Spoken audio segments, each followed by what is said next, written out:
Instead of equal justice for all, North Carolina follows a tenet of, quote, selective justice based on class and color, unquote. This is manifested by the fact that the justice system is broken, corrupted, and hijacked. That the system is broken is undeniable in lieu of the numerous incidents of innocent individuals being unjustly incarcerated for months and years, only later to be exonerated.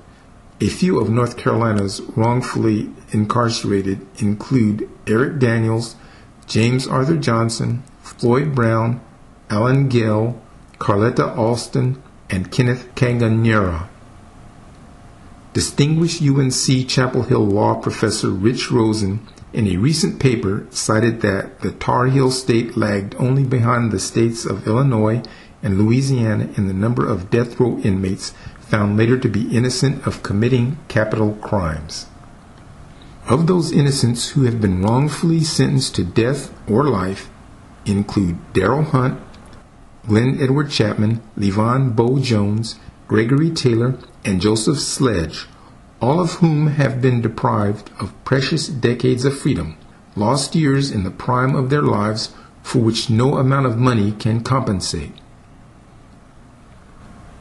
That the system is corrupted is plainly evidenced by the facts surrounding the trumped-up criminal charges against Duke lacrosse victim accuser Crystal Mangum. Incarcerated for 689 days prior to making bond to await trial for first-degree murder in the death of her boyfriend Reginald Day, Miss Mangum was the true victim of a vendetta prosecution as payback for her role in the Duke lacrosse case. The events surrounding Day's death clearly show that Mangum was physically assaulted in a domestic violence incident and that she stabbed Day in self-defense. Facts point out that the prosecutors, in charging Mangum with Day's death, used a false and fraudulent autopsy report produced by the North Carolina Deputy Chief Medical Examiner, Dr. Clay Nichols.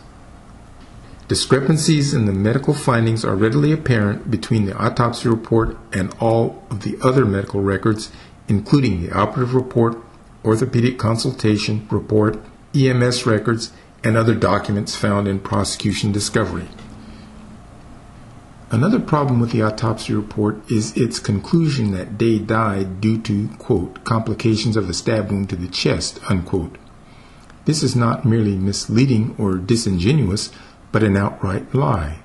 But a lie that Prosecutor Kelly Gallagher required in order to charge Crystal Mangum with murder following Day's death. No nexus is presented by Dr. Nichols between the stab wound and Day's death.